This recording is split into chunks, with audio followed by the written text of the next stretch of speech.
Bunun дагы түрлүү сорттору бар экен. 3-4 сортту. Ошо боюнча сиздерге айтып берейин азыр. Бул жерде капельный орошениясы бар экен. Кандай сорт тандаш керек экен? Бул жерде кадимкидей эле карабайсыңбы? Жүзүмдөй эле болуп өсө берет экен да. Азыр малинанын ошо быша элек кези да, массага кире элек кези мынакей. Мөмө байлап бышып баштаганында монтип под пленка отургузулуп турат. Тамчылатып сугарма система боюнча арасынан бышып атат. Мондай бир узун болот экен. Быша элек кези. Bunun түшүндүүлүгү аябай чоң экен да. Малинанын көптөгөн сорту: Пшехиба, Шапка Манамаха, Химбатоп, Полька, Палана, Маравелла ушул жерде өстүрүлөт.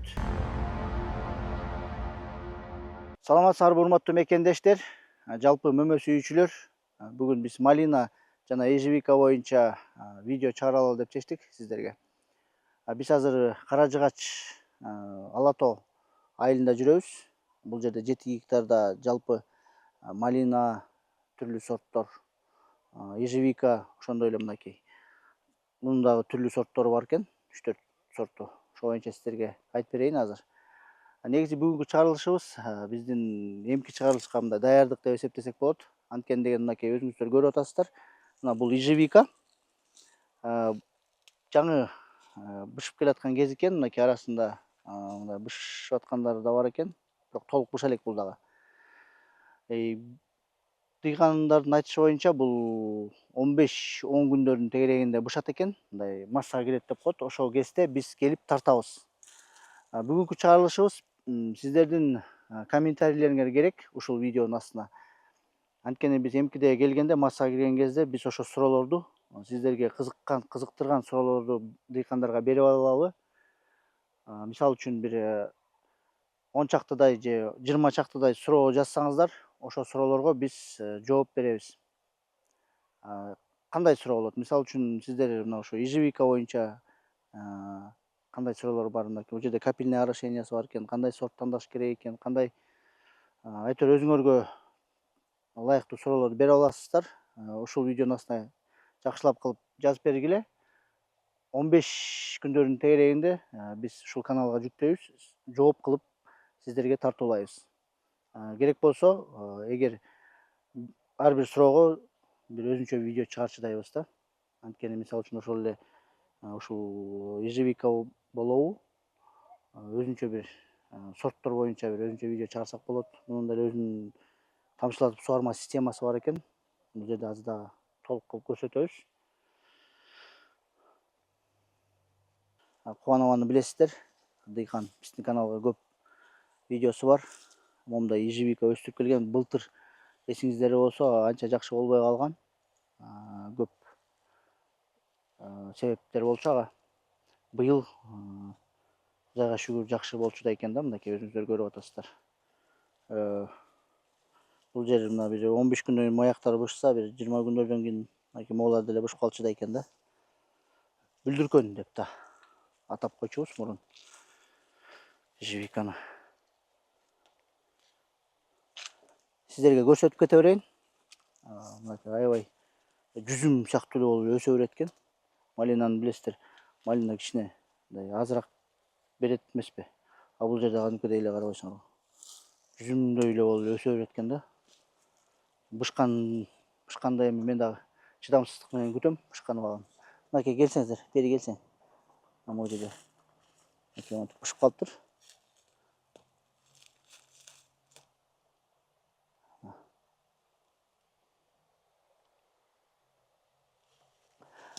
Бул жерде болсо жакшылап карасаңар, дыйкандар аябай жакшы подход менен иштеп атыптыр.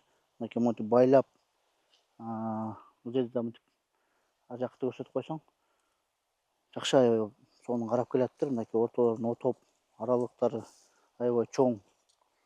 Үстүнө мындай агросеткадан чоюп коюшкан. Элем келген жер жебейт дейт. Ошондуктан аябай жакшы көңүл буруп, жакшы аракет менен ушинтип өстүрсөңүздөр, мындай түшүм берчү экен. Бул 7 гектар жердин арасында малиналар деле бар деп айттым, көптөгөн сорт. Бирок бул ушул эле ежевикага ушундай агросетка менен чоюп коюптур үстүн.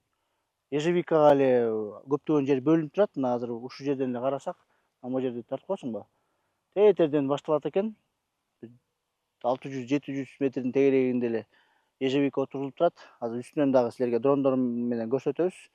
Канчалык көп жерге ежевика отурулуптур. Бул жерде бул сорту Лохнес деп сорту деп айтылып атат. Эми эмки чыгарылышта сиздерге тагыраак айтылат, кайсы жерде кандай сорт өстүрүлүп атат. Ошондуктан урматтуу көрүүчүлөр, жаңы көрүүчүлөр болсо катталыңыздар. Биз мындан ары мынакей бышып аткан кезинде сиздерге ушул ежевика боюнча толугураак, кененирээк маалымат катары кылып, ушул 7-8 жылдан бери өстүрүп келаткан дыйкан менен сиздерге айтып беребиз. We've got us. We've got us. Yes. His eyes look infected. His left ankle is bruised. Taking happiness for granted. Mistakes happen. You and I will learn. And moments like these days show us what we've got when we ain't got a thing. And still we've got it. Малинанын 1 жылдык убактысы боюнча мынакей ушул малина экен. 1 жыл мурун отурулган экен. Караңыздарчы кандай түшүм берип атат.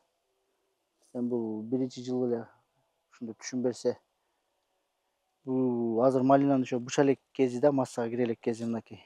Могу жерин карайлы. Мынакей кичинекей көпүрөк эле кылып гүлдөп атат, байлап атат. Ушул эми бир эле сорт окшойт бул жерде. Сортун унутуп калдым. Өткөндө тартып көрсөтүп берип атканбыз.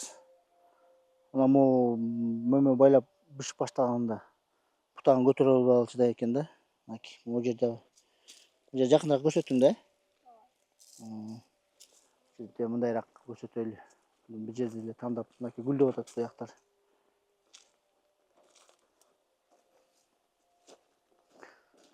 Көтөрүп берели. Кара. Мынакей. Бул жерде эмне деген түшүм болчудай. Караңыздар. Жашынып өсүп алыптыр, бышып алыптыр. Бирок основною быша элек.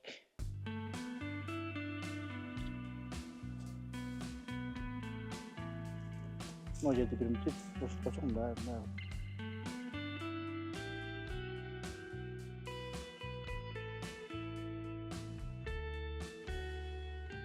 Монтип подпленка отургузулуп турат. Могу жерде көптөгөн ежевика окшойт ушер. Ежевикага эле окшош экен. Мындай эң чыгарышта сурайлы, эмне болгон сорт, качан бышат, кандай түшүм берчидей болот деген суроолор менен келели. Мындай подпленка отурулуп атыптыр да. Мындай тамчылатып сугарма системасынын магистралдуу трубалары мындай бою турат да, ушу 7 гектар бою эле жолдун боюнда эле ушундай узун болуп турат. Анан бияка өзүнчө ленталар кетет экен. Тамчылатып сугарма системасы менен толук эле иштейт экен да бул дыйкан. Ушул трубалар эмне дегенде 1 километр эле жердеги көрүнүп атат мага. Ушундай трубалар турганы. Балким ушу силер тамчылатып сугарма система боюнча өзгөчө бир өзүңөрдүн суроолоруңар бар. Ошолорду да берип кетиңиздер. Эми суроолор жазганда урматтуу көрүүчүлөр, тагыраак кылып жазып койсоңуздар, тамчылатып сугарма система боюнча айтып бергиле дебестен, мисалы үчүн тамчылатып сугарма бир 10 соткага канча расход кетет, ушундай бир жакшы кылып суроолоруңорду мындай толук кылып жазып берсеңиздер, биз ошого жараша биз дагы мындай кененирээк, толугураак кылып силерге мындай жеткиликтүү кылып туруп тартып бергенге аракет кылалы. Аркы ежевика жактан дагы өтүп келдик. Биякта карасаңыздар, жана жерде көрсөттүк. Узун болгон мындай агросетка чоюлуп турган жери бар. Берки малинаны да көрсөттүк. Бул жерде подпленка бадыраңында жүрөт окшойт. Эми ушул жагы бияк бетинде ошондой эле көлөмдө ежевика отурулуп турат. Бул жерде бир башкача экен да. Шуну да силерге көрсөтүп коеюн. Мондо ортолорун жакшылап отоп, булар бир башкача подход менен өсүп атат. Мынакей, караңыздар. Кыпкызыл болуп. Бирок бул быша элек. Мына арасынан бышып атат. Мынтип карап келсек, мынакей. Бышып келаткан учур экен. карайып келатат. А бул жерде астын карасак гүлдөп атат. Демек бул кышка чейин эле бере берчү экен да, күзүндө да бере берчү экен түшүмүн. Аке, урматтуу көрүүчүлөр, ягында караңыздар. Чоң болгон түшүмдөр экен. Бүт ушу жердин баары. Аке, могуларды көрсөтүп, бар жакты да бир көрсөтүп койсоң, канчалык көлөмдө өсүп атат.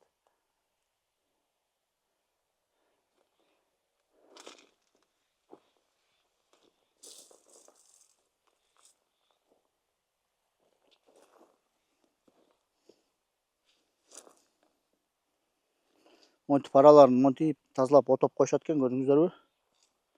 Агросетка менен үстүн чоюп койгон жерлери да бар экен. Агросеткасы жок дагы жерлер ежевика өсүп атыптыр. Гүлдөп атат бул жерде, карап коюңуз.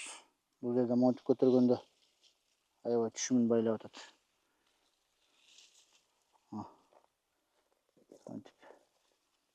Ушу агросетка боюнча дагы мындай сурагым келип атат да, эмнеге ушунча ысыктан кармап атабы же эмнеге, ошол агросетканын кызматы боюнча дагы бир маалымат алышыбыз керек болуп атат.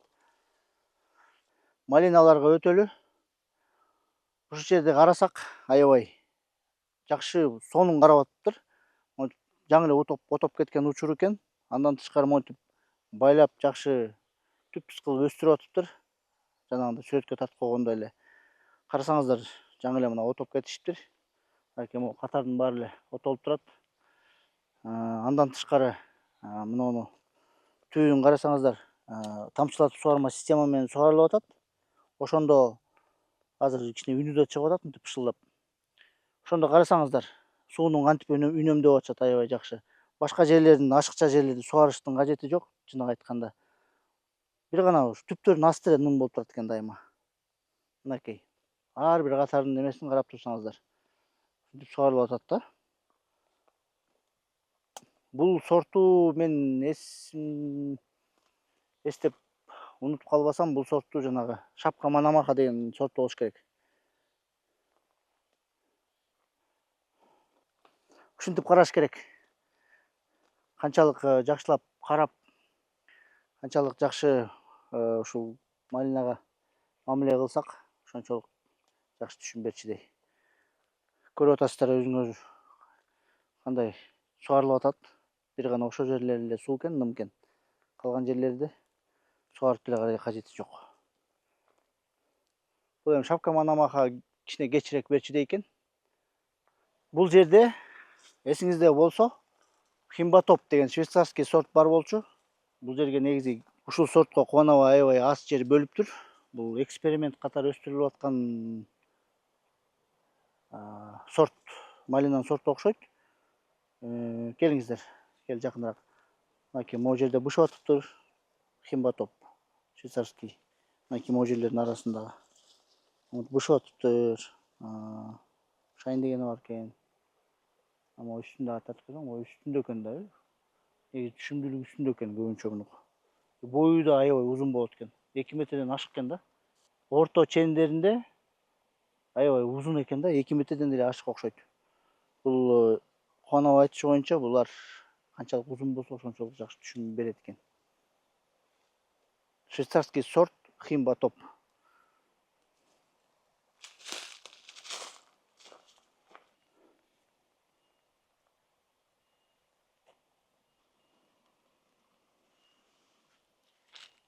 Ушул ежевика, малиналарга кете турган суу ушул жерден кетет экен, мынакей могу бочкадан кетет. Бул жерден мындай магистральный труба менен кетет экен. Бүт ушул 7 гектар жерди сугарып чыгат экен. Сөзсүз түрдө капельный орошение тамчылатып суарма система боюнча сиздерге бир чыгарылыш даярдайбыз. Кудайым буйрса, суроолоруңарды жазып коюңуздар. Маравелла сорту ушул жерде отурулуп турган. Келе көрсөтүп коеюн. Ушундай бир өзүнүн эле бир түбүнөн эле жаш кези эле экен мунун. Аябай жакшы берип атат. Бир бутагын эле ачканда эле канча түшүм берип атат. Мына артыбызда бүт эле толук эле ошол маравелла. Аке, могу жерде чыга бериш жер экен.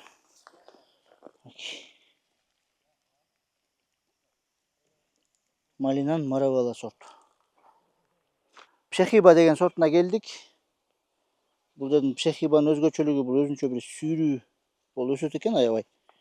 Анда мени чагып атат. Караңыз. Мындай бир узун болот экен. Буш элек кези. Бул жерде жарымсы бышып, жарымсы буш элек экен. Пшехиба деген сорттун өзгөчөлүгү ушундай сүйрүү экен да. Бул жерде бирөө бушкан да жүрөт. Карасаңыз. Кыпкызыл болуп. Жалбырактары сонун болуп көктөп турган малина экен бул. Бул жерде жакта тартып койсоң мынакей. Аркам бүт пшехиба. Эмки чыгарылышта жаңы катталуучуларга, жаңы көрүүчүлөргө ушу пшехиба боюнча дыйкан өзү айтып берет. Эми көп жылдан бери отургузуп атып өзүнүн өзгөчөлүктөрүн айтып берет бизге. Пшехибанын бер жагы эле дагы бир башка сорт экен. Бул сортту билбейт экенмин. Дыйкандын өзүнөн сурайбыз. Bunun түшүндүүлүгү аябай чоң экен да. Карасаңыздар. Муну эми жаңы эле терип кеткен учур экен. Мынакей. Жаңы эле терип кетишиптир. Мындай үзүлгөн экен. Анан бул дагы бир 4-5 күндөн кийин бул дагы бышат окшойт. Караңыздар канча түшүм. Малинанын көптөгөн сорту Пшехиба, Шапка Манамаха, Химбатоп, Полька, Палана, Маравелла.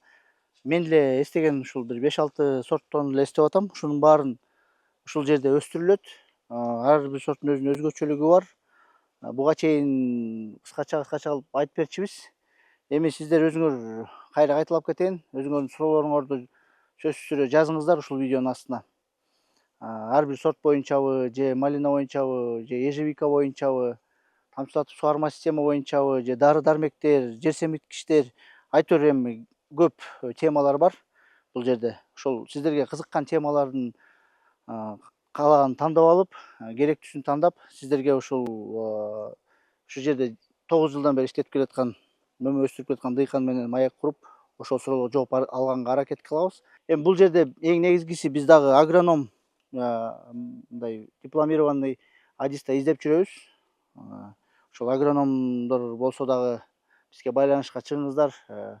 Иштешкенге даярбыз. Ошо агрономдорубузда азырынча жок, ушундай бир тажрыйбалуу көп жылдан бери өстүрүп келаткан, мөмө өстүрүп келаткан адистер менен, мындайча айтканда, дыйкандар менен маек куруп, ошол суроолорго жооп алганга аракет кылалы. Салкын эже деген эжебиз бар. Ал дагы бир 2,5 гектар жердей малина өстүрөт. Ошол кишиге барып дагы аны менен да маек курабыз. Бүгүнкү чыгарылышыбыздын жыйынтыгын чыгаралы. Сиздер сөзсүз түрдө катталыңыздар, анткени биздин Агролайф долбоорубузда көптөгөн айыл чарба боюнча видеолорду тартып чыгарып турабыз. Эмки чыгарсак көрүшкөнгө чейин.